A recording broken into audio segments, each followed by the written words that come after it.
Good morning. Good morning and welcome. Good morning. It's so nice to see people and hear live voices. And it's nice to have everyone who isn't able to be here with us here at home too. Whoever you are, whomever you love, wherever you are on your journey of faith or search for meaning, know that we are grateful to have you with us. Just a word about masks. Everyone in the building has masks on, except us up here who are quite a distance from everyone else, and when we're speaking, we take them off. We don't take our masks off when we're singing. A reminder to everyone else to be especially careful about that. We're coming together this morning in beloved community to grow in wisdom, welcome and deepen relationships, and act for a just and sustainable world. And we take a minute to recognize our responsibility to be stewards of the land that we're on, and to acknowledge that we do this with those for whom it is their traditional territories. And for those of you who are not in this area, please make note of whose territory you are in. Here in Calgary, Mohkinstsis, this is the land of the Blackfoot Confederacy, comprising the Siksika, the Piikani, and the Kainai First Nations, the Tsuut'ina people, and Tunita First Nation, who are Dene, and the Stoney Nakoda, including the Chiniki, Bearspaw, and Wesley First Nations of the Treaty 7 region of southern Alberta. Mohkinstsis is also, I say, home to Métis Nation of Alberta Region 3. And I just want to take a quick minute to acknowledge that we talk about action, and we talk about action in anti-racism and decolonization. And here's an example of action. Michael Leboldus came up to me one day after a service and said, "What does that mean, home to the Métis Nation of Alberta Region 3? Is it just here in Calgary?" So he listened, and he paid attention, and he took action, and he came up and asked me that. And I said, "I don't know." And another action, recognizing that I don't know. And so I went and looked it up. And Métis Nation of Alberta, Region 3, is the southern part of Alberta and the city of Calgary, which is headquarters for that particular part. So look it up, take action, and we'll all learn more. And that's what our Indigenous hosts are asking us to do. In offering a land acknowledgement, we honor those who have long been the stewards of this land, and we accept our shared responsibility for being good caretakers of the land. We also acknowledge that treaties were entered into as a collaboration with First Nations, and that makes us all continuously, forever, treaty people. My name is Pam Rickey. I use the pronouns she and her, and I have the privilege of being on your board of trustees, excuse me, and also the Worship Arts team. And this place, you know why it's important to me. I love coming here, and I love being with you people. I love being with people who share the values I do, and I love that people like Michael call us to action and to pay attention to things. Just a note that after the service, everyone in the building is going to quickly go outside with our toques, because it's cold out there today. And people at home can stay on this link now. Stay on this link for virtual coffee time. Oh, sorry. Same as it's been for a while. Different link for the coffee breakout rooms. We're eventually probably going to just stay in one room. But today, breakout rooms. And Jane Perry will tell us more about that at the end of the service. And yes, the forum, call to action. Everyone be here at 4. So 4 o'clock, come on to the virtual forum when we're going to talk more about the eighth principle and what's going on, what's coming up, and how we're going to go forward with it all. Okay? Thank you. Now let's settle in. Good morning, everybody. I'm so glad to be here with you today. And welcome to our visitors and to those of you who have been coming for years. We're just delighted that all of you have decided to be with us today, whether in person or online. And I see Duff and I see Mary Jane. You want to raise your hands, beautiful people? These are two of our membership members. And so if you're new with us and you want to know a little bit more about the church or about membership, if you're new here, relatively new, you want to raise your hand if you'd like to. You may. Excellent. We're delighted to have you. And these two ladies can fill you in about getting connected and answer any questions you have. So I noticed they did a good job of setting up our welcome table in the lobby. We're getting used to this, having a building again. So you'd be welcome to catch either one of them at the coffee chat time afterwards and have a few words and find out more about us. You're always welcome to join our e-news online, subscribe to that. And we're delighted you're here scoping us out, case in the joint, as we say, how to case a church. We're happy to have your questions and help you discern if this might be the right place for you. So welcome. This morning, we light our chalice with the words of our dear Reverend Fulgence Nagjijmana, who has been with us here in person in the past, an extraordinary minister. That is tall. All right. I tried to fix this morning. There we go. Well, how to get your chalice just so. There should be a YouTube video. Can you see it? Can you still see it? Okay. I want to see it, but not be blinded by it. Reverend Fulgence shares this wisdom. When strangers meet, endless possibilities emerge. New experiences, new ways of understanding, and new ways of taking action. Each is called to serve something larger than the self.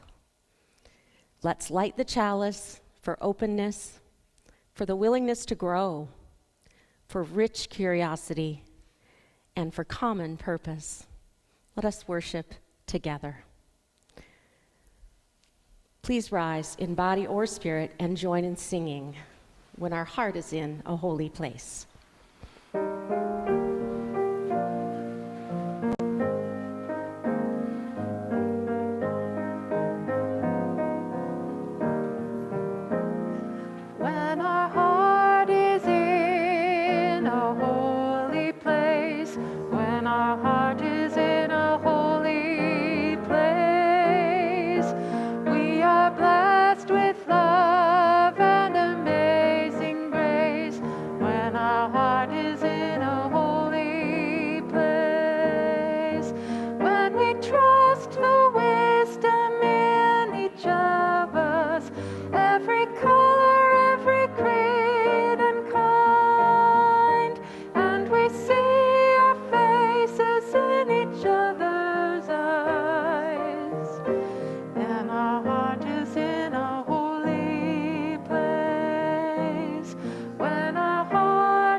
blessed with love and amazing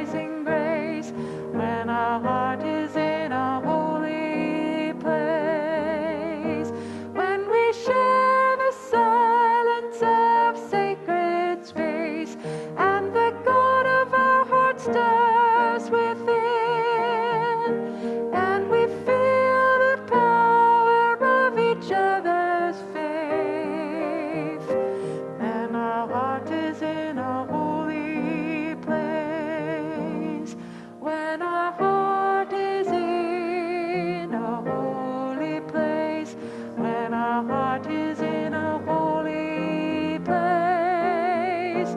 We are blessed with love and amazing grace when our heart is in a holy place. When our heart is in a holy place. Good morning, everyone. I'm Diori Sheila, and my pronouns are she and her, and it's so good to see all of you this morning. We have a great service coming up in December I want to talk to you all about. We're going to be talking about the joy that our pets bring us, and I was going to call it Cat Sunday because I love cats just that much.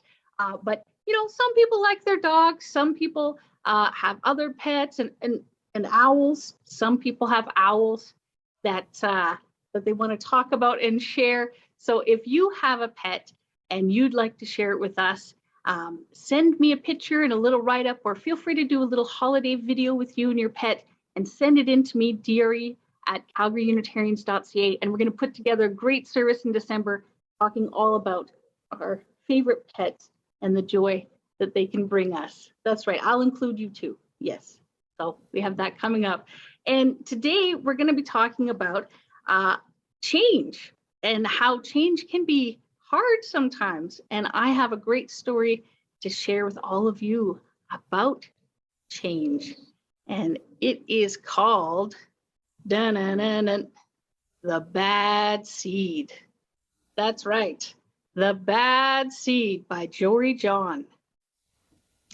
I am a bad seed, a bad seed. Oh yeah, it's true. The other seeds, they look at me and say, that seed is so bad. And when they think I'm not listening, they mumble, there goes a bad seed. But I can hear them.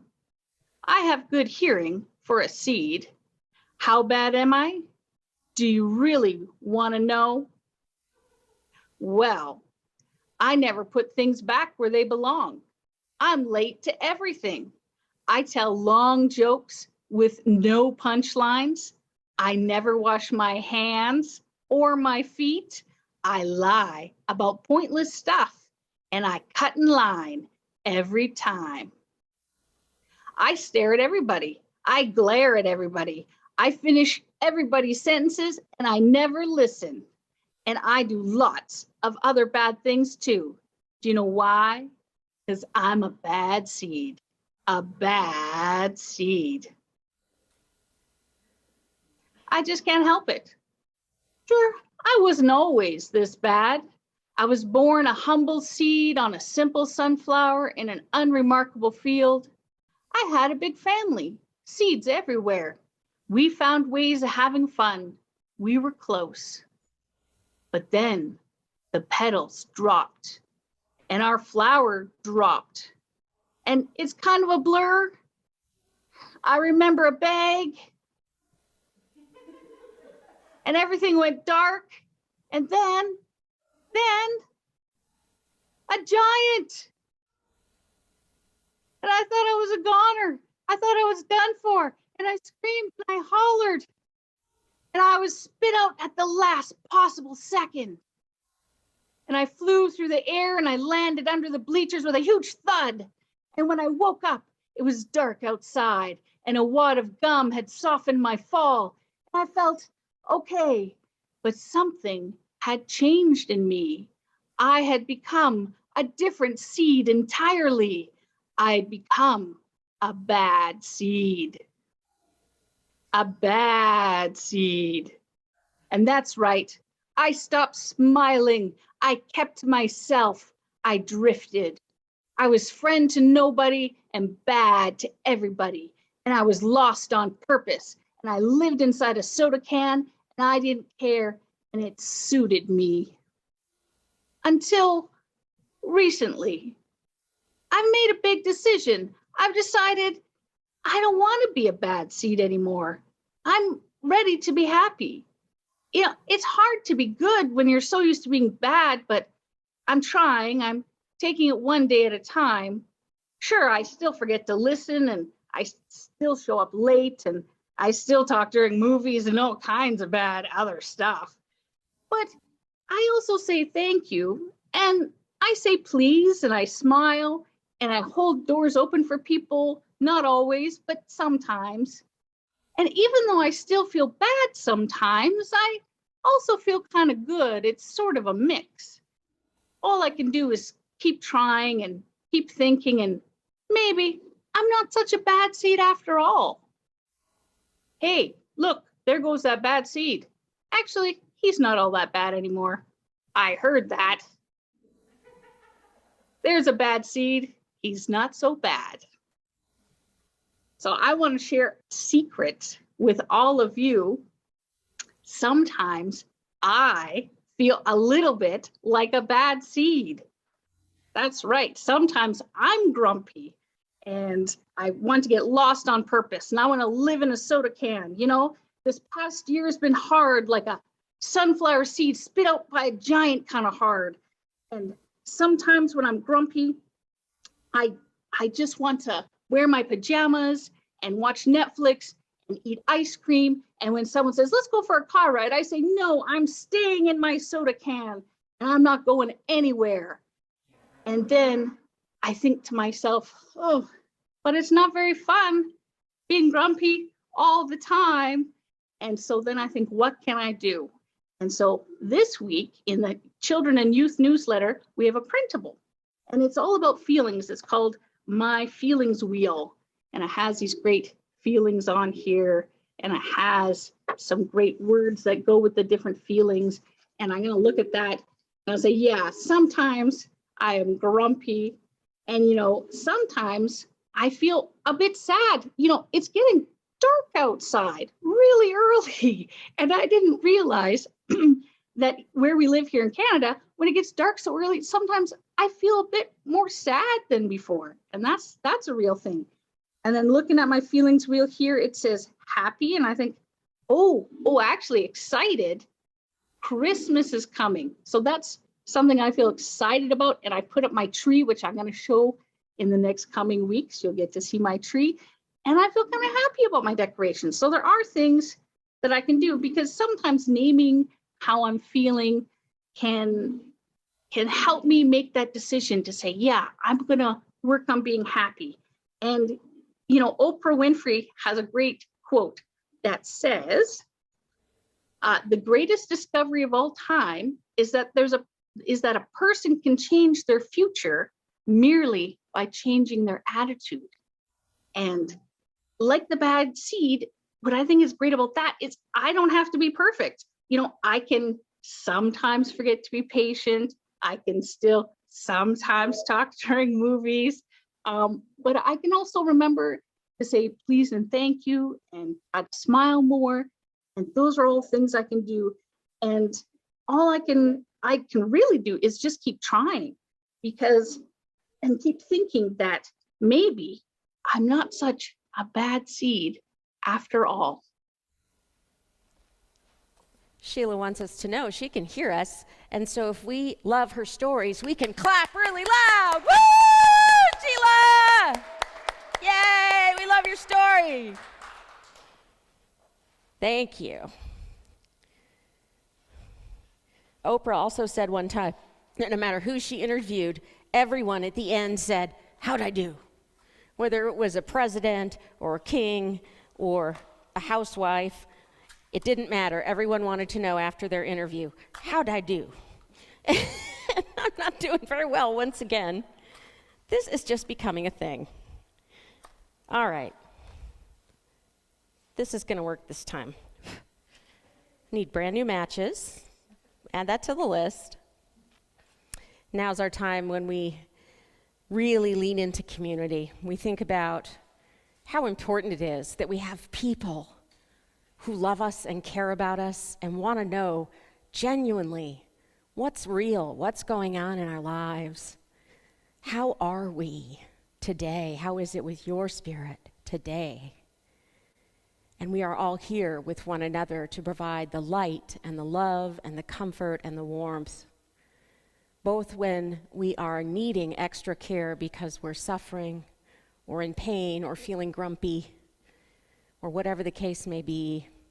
And also, when we have some wonderful news that we want to share, it's so much more fun to share it with people who love us and care about us and who can be happy with us. So for all the joys and celebrations, all the good news that's too wonderful not to share, we light this candle. And I include in this my Aunt Evelyn. She's my great aunt. She's going to be 101 next week. Happy birthday, Aunt Evelyn. Yay.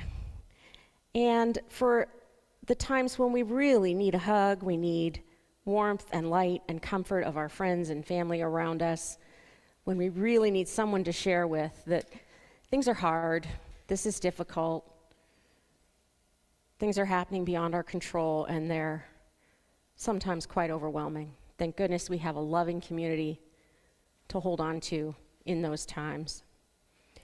And we think about everyone in the world. We hope everyone everywhere has somebody they can count on, a community to love them and support them. We hope that they find peace and tranquility and comfort and love on this day and every day.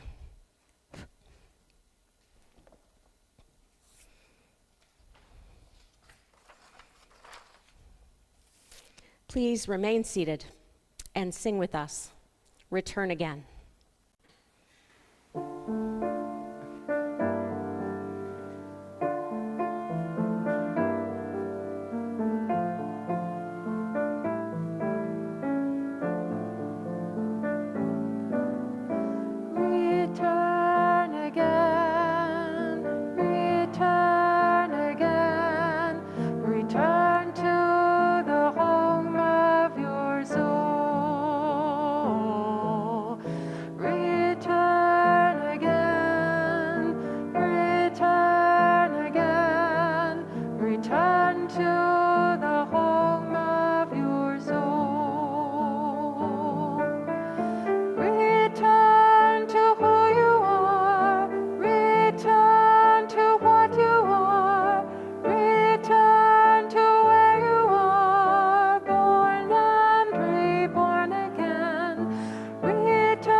Now it is my great pleasure to introduce you to two of my dear colleagues, Keith Cron and Patrice Curtis. They are the Transitions Office for the Unitarian Universalist Association.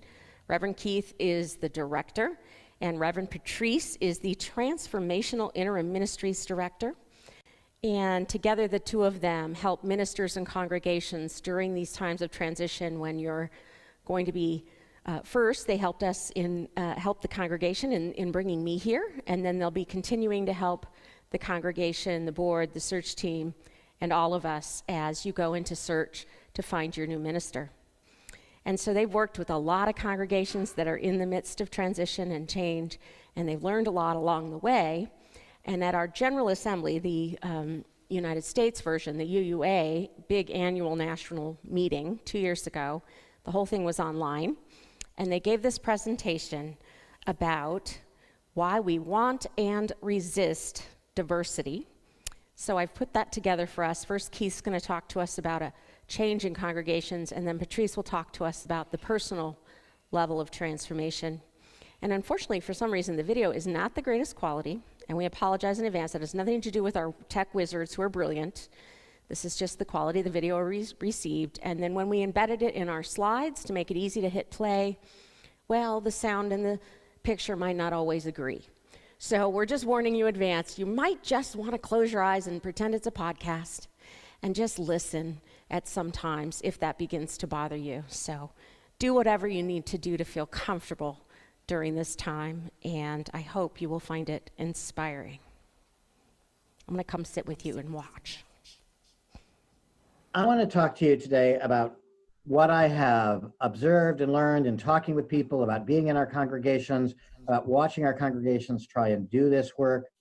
And what I have noticed over the years is just simply our attempts to try and do this have been fascinating to me, because we are in such different places within our congregations. We often want to try and change one person in our congregation, when in fact what we really need to do is look at changing our entire congregation and how we approach this. And I want to talk to you about a model that I have developed over the years, just in terms of all of these different conversations and learnings, that allows us to do a bit of assessment of our congregation as a system.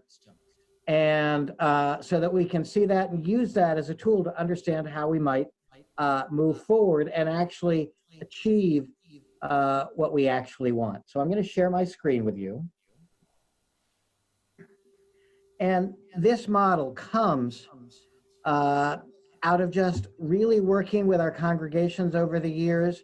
And you'll notice in there 5 circles. There are really 4, but there are 5 circles numbered 4s, 3s, 2s, and 1s. And this is a model for your typical Unitarian Universalist congregation doing any kind of work. Now, when I started back in 1996, so much of our work was thinking around prejudice reduction. But as we know, systems of oppression are far more comprehensive than just prejudice reduction. We're also talking about supremacy, power, privilege, all of which have to be a part of our conversation if in fact we're going to actually change. Now, the model before you see is a diagram of the congregation. And one of the things that I think is important to know is that your entire congregation is represented in this model. You have people in each of the different circles. And I want to talk as we go through the different circles so you can understand where people are. And then when I'm done with that, we'll go back and talk about how change happens, given that this is the model for our congregation. And I want to start on the outer ring. This is who I have labeled the 4s. You see them as the 4 on your diagram. These are the folks who simply do not want change to happen. They do not want people to come. They do not think we need to do the work, and they want things to remain exactly as they are. Now, if we think about this in terms of racism or homophobia or transphobia, we would like to think that number is small, and to some degree it is a little bit. But there are more people, because I want you to think about this not only in a conscious way, where people are consciously saying we don't want people, but also to the unconscious way in which we keep people out. And there are people in our congregations who unconsciously do not want to change. In fact, they are more common than the people who consciously say they want it to change. So these are the people who literally do not want people to come. They want the congregation to stay exactly as it is, because that is the congregation they have come to love, and are the most resistant to change. These are people who are likely to say something that is racist. These are the people who are likely to exercise power and privilege over the system just to try and keep things unchanged. Now, the second circle, where you see the 3s in there, are the people who say, yes, we want diversity in our congregation. All people are welcome here, as long as you are willing to act like us, as long as you are like to become one of us, that you are to assimilate into our congregation, and you will adopt our model for being in the world. And that, in that case, you're more than welcome here. You often see the resistance here when people come in and they want to be themselves, and there's often, this is when reminders happen, where it's like, this behavior isn't allowed here. We don't allow this. And it really is in enforcing norms of whatever the majority of the congregation is on people who come in who are different in some way. We've seen this around race. We've seen this around gender identity and sexual orientation, in terms of how people appear, what they say, how they act, how they respond. This is probably the largest circle in most of our congregations. It's a model where we believe Unitarian Universalism is great, and so you are going to be exactly like us to be a part of the greatness. The second, the number twos, which is the third inner circle, are the people who believe that all are welcome here and other people are welcome here, and they can actually show up and be themselves, but they also are very clear that they are not the ones who have to change. And by that I mean the people who are already in the congregation are saying, you are welcome here as long as I don't have to do anything. As long as I continue to be who you are. I'll be tolerant, welcoming, understanding that you are bringing in your own way of being into the world of the congregation, and I'm not going to change that. But I literally am not going to be changed by it either. And importantly, on some level, ultimately, my group of people are still in control. We still have the power in the congregation. Now, the group and the ones who realize if we're really going to do this work, if we're really going to be together, then when new people come in, they are going to affect us, they are going to change us, and not only will individuals change, but the entire system will change as a result. There may be new ways of doing things, new ways of thinking of things, and they understand that to really do the work of anti-oppression means that all people are going to be affected by it. I'll come back to the middle circle in a minute because they're a part of the wider analysis, but we have people in our congregations who are in all four circles, and it's important to remember that. And often the people who are in the inner circles, the ones and the twos, are the people who really immediately want to go and try and change the people who are in the outer circle, who are the fours. Want to think if we can just change them, then we'll see more change happens. The reality is that that doesn't work. Because what we have to understand is that people in the different circles are really good communicators with people in their own circle, and they can talk to people in an adjacent circle.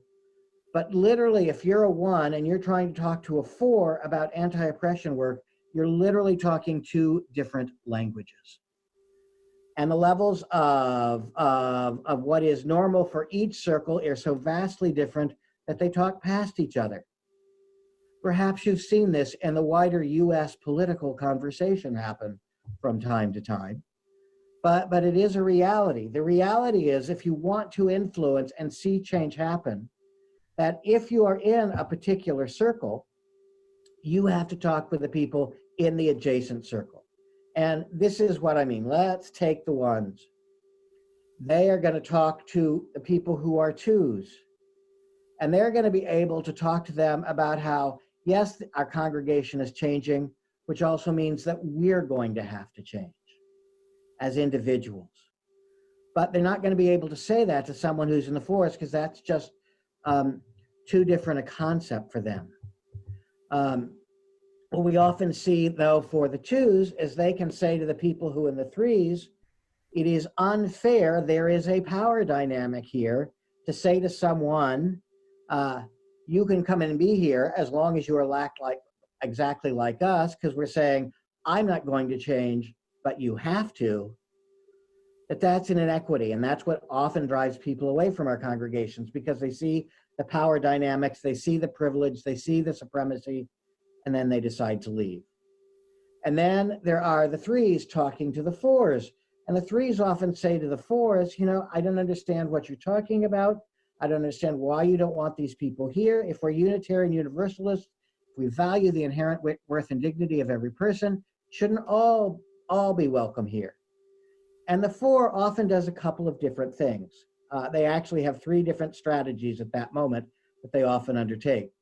The first strategy is they go, you're right. I guess that must mean that I need to look at this differently. Or they go, that's right. I guess I must not be a Unitarian Universalist. So they leave. Or they go, I don't know if that's right or not, but I know better than to talk about it, so I'm just not going to talk about it anymore. And so they figure out a way to hide. But in general, what happens is if the circles communicate with each other, if the ones talk to the twos talk with the threes talk to the fours, then we begin to see some change happen. We really saw this happen around welcoming congregation. We're beginning to see it happen around race and ethnicity, though it is slow and it is going to be a process, and we have to be diligent about it. Now, I want to go back and talk about the group in the center, the group in the metaphorical black hole. Because the folks in the metaphorical black hole are the people who I refer to as the uber ones or the negative ones. And you know who these folks are in the congregation. These are the folks who are so adamant that change has to happen now. They become so strident, so preachy to people that they end up driving people away, and people begin to avoid them in the congregation. And they actually hinder the process of change because they see that that change has to happen, and the people in the outer rings, it's like, oh, I just don't want to talk to this person. That's just too complicated. I just won't feel good, and people are just going to stop coming to church on that. So we have to be really careful to allow these conversations to happen, to let these happen, to allow people to change. And as we'll talk about later when we get to the community, we also have to be aware of what's going on in our community. Because one of the conversations that we see now happening in our community is affecting this particular model. We're seeing how what is going on in various places where people are being harmed by the police, where there are overt acts of racism, that it's like, oh, wait, we cannot pretend that we as Unitarian Universalists can live in our own little bubble of the world, but we are affected by the world about that. We'll talk about that a little more. But I want you to think about this particular model in terms of your own congregation, and think about the people who are in different places in your congregation. Now, as an overall model, I actually think most of Unitarian Universalism is on 3, trying to move to the cusp of 2. We often like to think we are better off than where we actually are, both as a denomination and individually, but we often still have work to do. We have to look not only at the prejudice, we have to look at the systems of power and privilege work in our congregations, what is quote unquote defined as normal, and how we move forward. And this is one way, one model that I think is important for us to know. And we can't just look at a certain segment of our congregation and think, oh, we just have to change this segment of the congregation. We have to think of our entire congregation with all of our people in it in various places. And how do we move this particular entire system as a congregation so that we move forward on this path, so we have improved the odds that our congregations will continue to be more diverse. So we still have a lot of work to do, and I just believe this work is so worth our doing, and that we must continue to do it. Well, Keith, way to take us to church. That's the first time I've been exposed to your model, and there is a lot of juiciness there. So the work of unpacking and abolishing racism, oppression, homophobia, prejudice is systematic, and it is also deeply personal, deeply personal.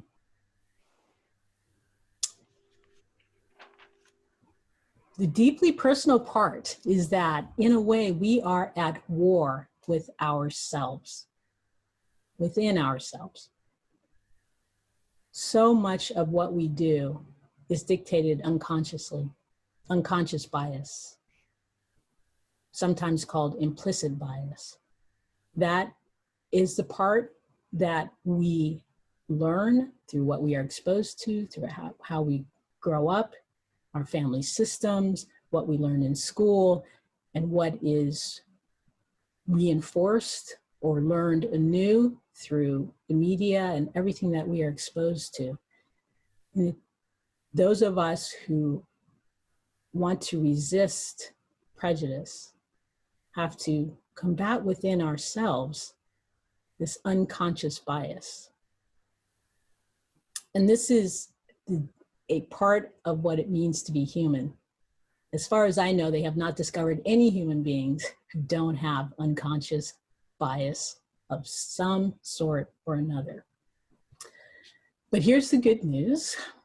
First, researchers have shown that our biases can be changed. They can be changed. Depends on what we are exposed to. It depends on how aware we are of our biases, how much we are willing to challenge ourselves, not others challenging us, but how much we are willing to challenge ourselves and the biases that we hold. We sometimes forget about our beautiful brains, and we often take them for granted. They keep our heart beating, they keep us breathing, they allow me to move my fingers and my hands and my toes without thinking about it. And our brain is an amazing muscle. It is actually able to grow and change. So though we have an unconscious bias, researchers believe that because of what is called neuroplasticity, we can actually change the structure of our thoughts. And I love that. And that is good news.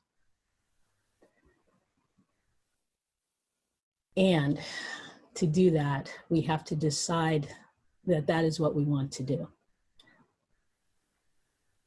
Keith's circles show us that not all of us choose that. And that can be for a variety of reasons, which would be a whole other workshop in and of itself, and actually quite fascinating. But in study after study, it's been shown that small changes in bias can occur.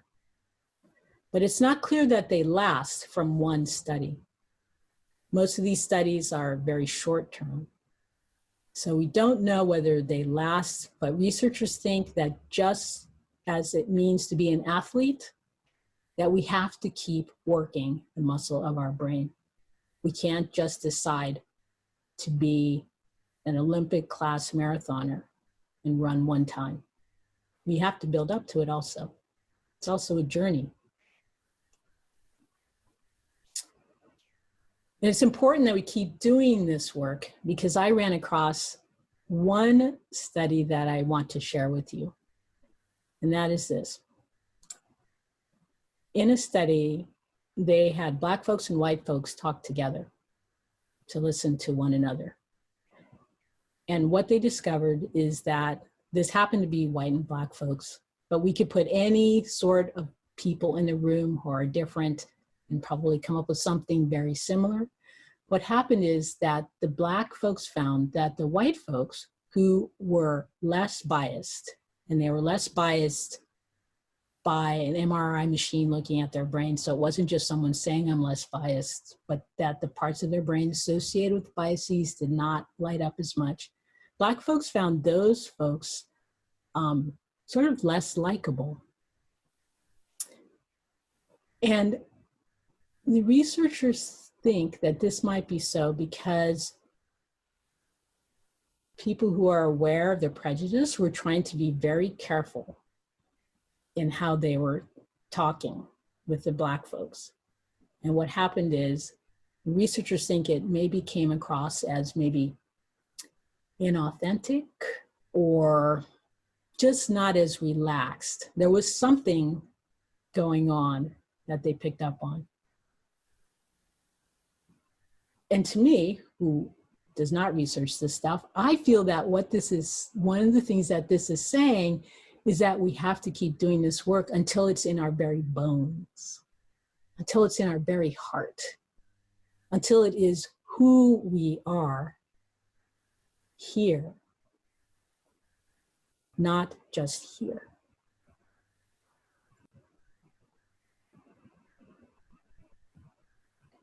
I've been struggling a little bit with the phrase putting on the lens, looking at the world through a particular lens, looking at the world through the lens of someone else.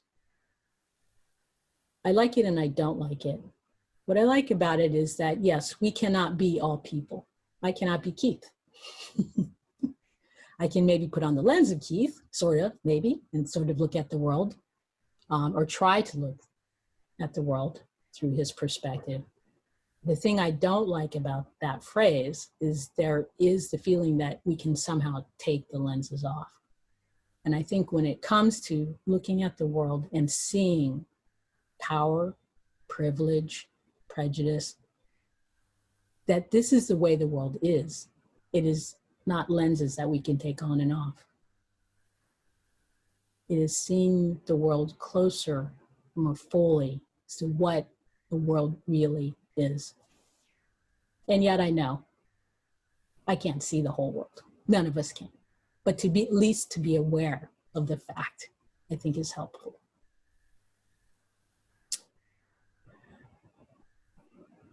We must be willing to admit that we need to continue to grow and to not be afraid to look ourselves in the eye. And I think that is part of Keith's circles again. It's that we've got to be willing to go into the places in our hearts and in our minds that we would rather not. We need to be willing to hear the tape that we've heard from the family that we grew up in, or wherever we picked up that earworm that we wish, like Harry Potter, right, with the magic wand that we could pull out and drop away. Oh, sometimes I think, oh, I wish I could do that so much. I love that. Just pull that memory out and burn it. We can't do that. But we can continue to work to try to change it. And what I've learned about how our brain works, and that it's a muscle and that we can do that, and even in the experiences I've had in my life, I know that we can do that. But it's got to start with my willingness to transform myself, my willingness to walk through discomfort, my willingness to walk through an acknowledgement of what I've done wrong in the past and how I can do that better. I want to go back to our meditation that I had of you imagining the friend in front of you who has admitted to you that they have said something they wish they hadn't said, or done something they wish they could take back. The compassion that you extended to your friend, you must extend to yourself. You must be willing to tell yourself, I still love you. You are trying. Because if you can't do that, then you don't have the resiliency to try again. You know, all of us just will sort of run away if we feel that we're going to just feel shame and guilt. Feeling guilty is not a bad thing. You just can't live there. You can't let it stop you. You can't just say that's it. Feeling guilty can be a way of us learning to do something different. Self-compassion in this work is so key. And I really want to invite you to live into that. We have hymns where we are extending love and compassion to others. We want you to extend that love and compassion to yourself and keep doing this work. Now, there are some practical ways of personal transformation that can happen. And I have been looking at many of them, and there are many, many ways. And this, we might talk about this in the Q&A that follows, but there is no one right way to open yourself to welcoming those who are not like you, to welcoming those who you know that you are uncomfortable with. You know, a lot of times our discomfort comes from people who have told us we should be uncomfortable with these people. It's not that we have personally had an experience that informs us, that says, oh yes, that person is dangerous. And even if it's a person who looks like another person whom you've had that experience with, it doesn't mean that all people like that you should have that experience with, right? If you did, well, I suppose maybe we would be in love with everybody. Take your partner, multiply your partner. Oh yes, my partner looks a little bit like that person. Oh, I should be in love with that person. But it's our brains are built this way. And that's why I said we are sort of at war with ourselves. But the only way I feel that we will evolve as individuals, as people, as ourselves, evolve our community, our church community, evolve our wider community. Isn't that why we go to church? One of the reasons we go to church is because we want our church to be that prophetic voice in our communities. But we can't have a prophetic church if we are not prophetic ourselves. The church is us. We are the church. We can evolve by being with our kiddos in religious education. They are watching you. They are listening to you in the times when you may least expect it. If we are going to evolve our wider communities, it's time that we evolve and transform our own hearts until we can only be one way. And that is radically welcoming of difference, of those who are different from who we are. Amen. Amen. Thank you to Keith and Patrice for sharing their wisdom with us. I hope you're inspired by all that you've encountered with them today, and just by knowing them. It's even on video, I love spending time with them. And so this afternoon, we're going to carry on our conversation at 4 o'clock. And this is what we're talking about at this point. We're talking about, well, how are we going to collectively change? How are we going to change within ourselves? Let's have those circle-to-circle conversations so that we all get a chance to have our discernment piece. What does this mean to each one of us as a Unitarian Universalist? How does this inform your faith? How does it help you grow? How does it help you transform yourself into this more prophetic, loving, welcoming people that we want to become? What does that look like? And we all want to love and support each other wherever we are on the journey, whatever we're able to do. Everyone can do something, absolutely everyone. And we're doing it right now by being together and by listening and holding one another and holding the covenant and the circle of love that makes a sacred space for this deep, deep and very difficult work. This is something very special, my dear ones. You don't get this opportunity in most workplaces. There's a lot of families that can't have these kinds of conversations.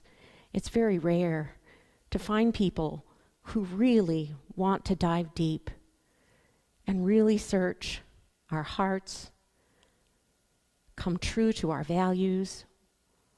When we see what's going on in the world around us, how do I want to change accordingly, to change the society around me, to affect everyone I know and love, to be a part of the answer that is love and welcome and compassion? We all want to be a part of that answer. And when we do that within ourselves, not only do we find greater peace and happiness and love within ourselves, it deepens all of our relationships. It's the ripple effect. We really are an interconnected web.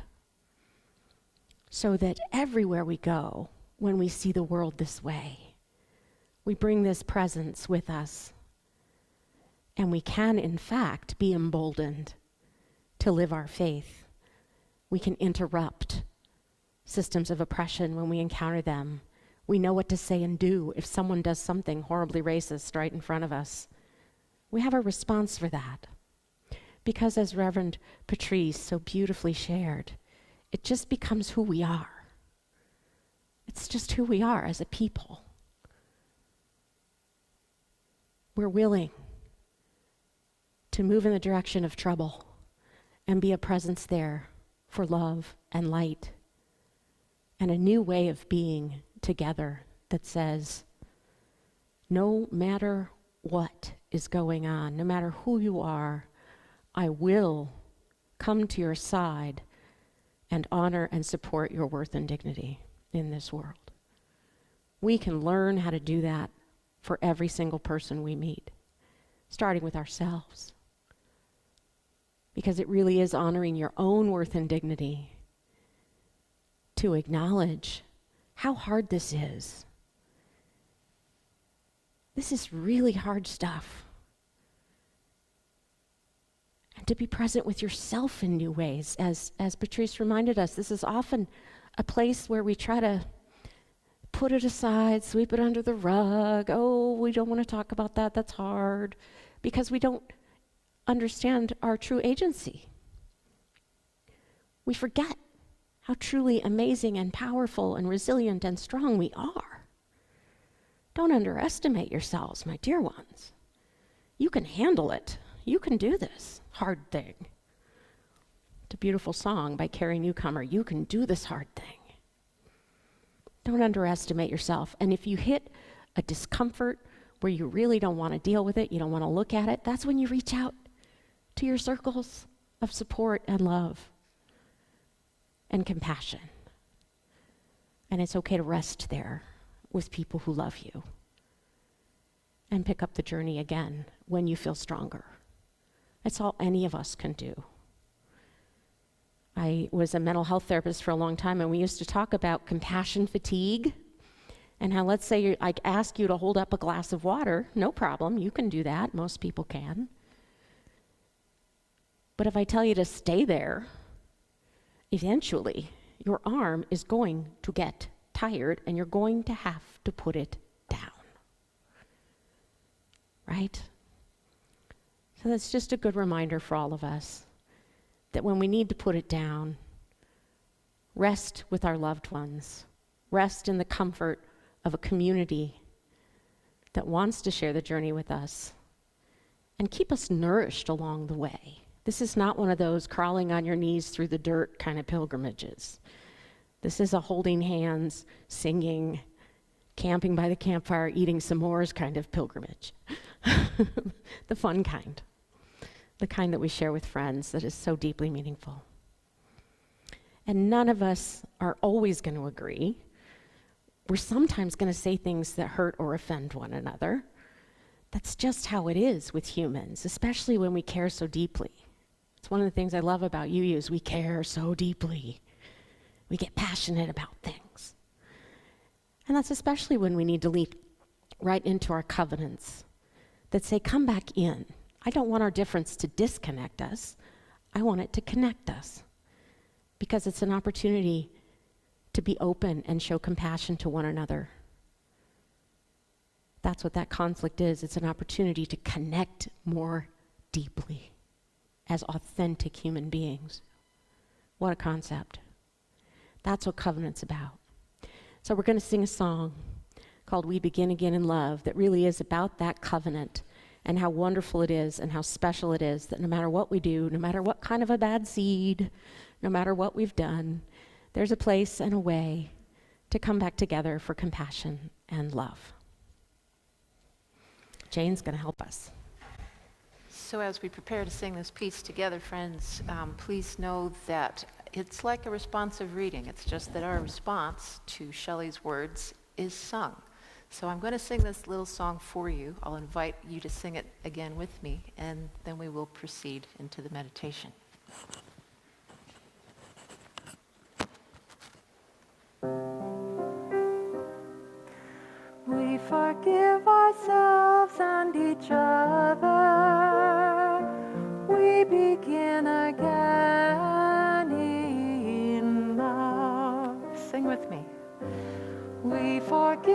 ourselves and each other, we begin again in love. For the times when our fear and our anger cause us to break covenant, We forgive ourselves and each other, we begin again in love. for the times when we stubbornly refuse to change our hearts and our minds, We forgive ourselves and each other, we begin again in love. for the times that we hurt others and are not accountable for our impact, We forgive ourselves and each other, we begin again in love. for the times when our own discomfort causes us to put up barriers that keep others out, We forgive ourselves and each other, we begin again in love. for the times when we speak instead of listening, We forgive ourselves and each other, we begin again in love. for each time we fail to show compassion, We forgive ourselves and each other, we begin again in love. for those and so many acts, both evident and subtle, which have fueled the illusion of separateness, We forgive ourselves and each other, we begin again in love. We take this moment to do an offering to the words of Victoria Weinstein, generosity of spirit. The purpose of the church is to encourage all who gather there to grow more generous in spirit and in action. This is the great end of all the world's faith traditions,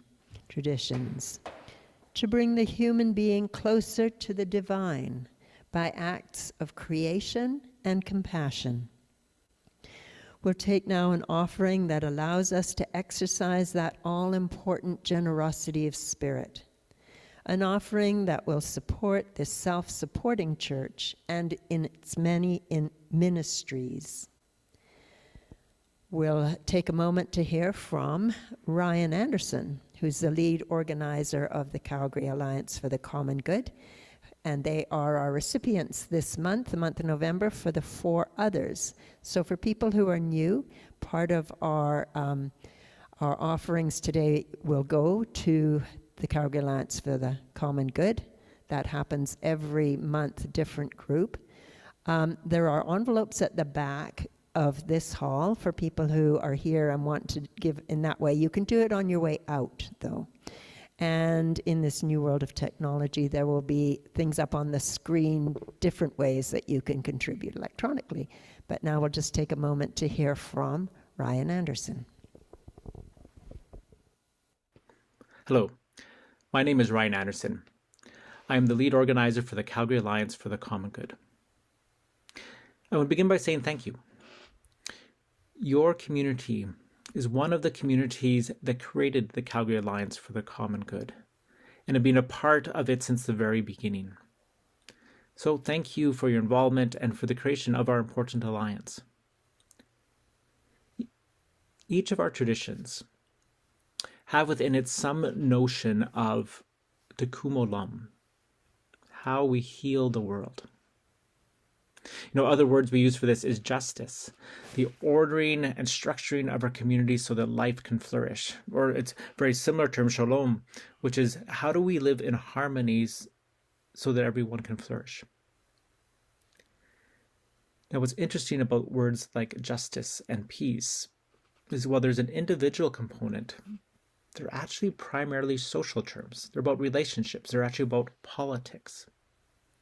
Now, by politics, what I mean is actually the older notion of politics, what comes from the root word polis, how we come together to debate, but also to find solutions for the issues that are most pressing for our community.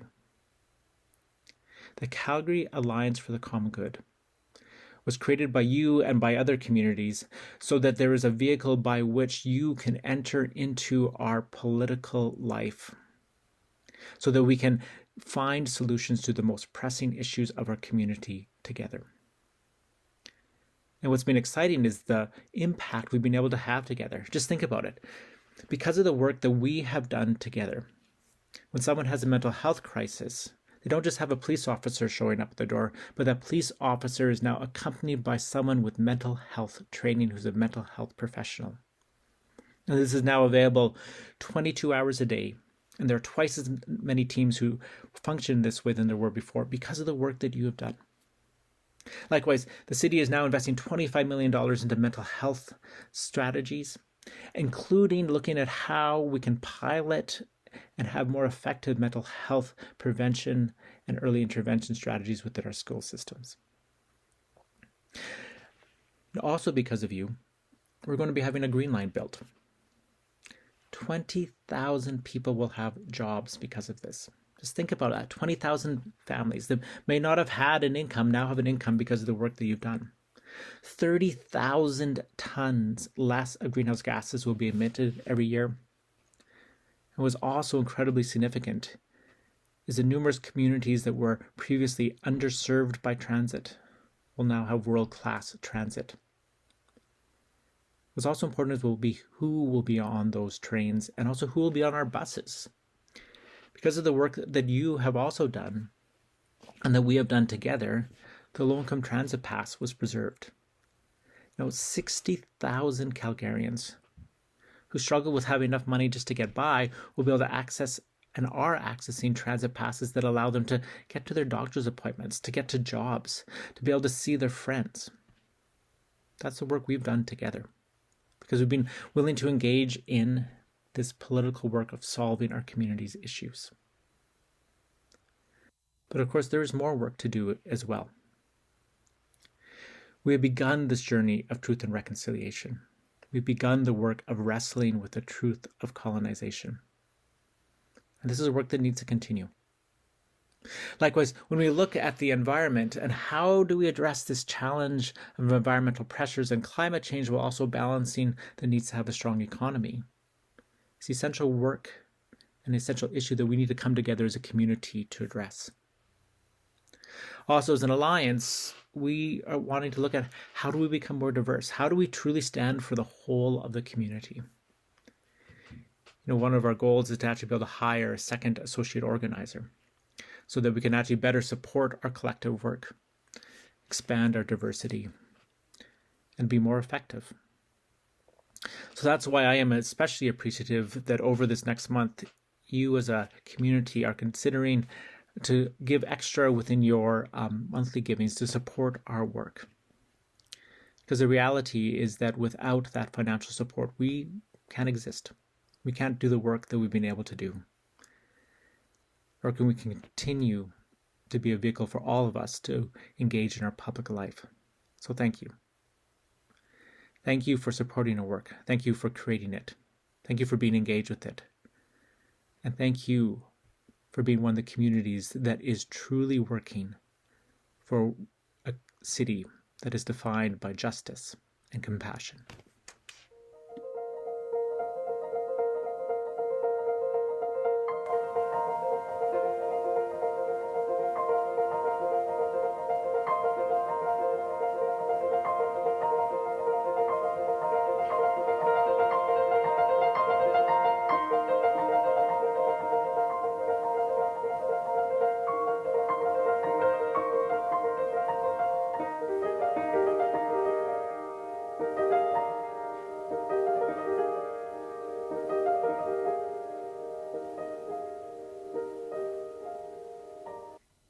Do please join us this afternoon at 4 if you have the time. We'd love to have you as part of our conversation today. In closing, I love these words from Reverend Joe Cherry. If we have any hope of transforming the world and transforming ourselves, we must be bold enough to step into our discomfort, brave enough to be clumsy there, loving enough to forgive ourselves and others. May we, as a people of faith, be granted the strength to be so bold, so brave, and so loving. And now we will rise in body or spirit and sing, I am willing.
So on this morning, again, we thank you all so warmly for being with us today, whether you're joining us on Zoom from home or you're here in the hall with us this morning. Thank you so much for being here. For friends at home, we're about to start our virtual coffee hour, and the link you need to get into that coffee hour will appear very soon in the chat area of your Zoom screen. Have a wonderful day, and thank you for being with us.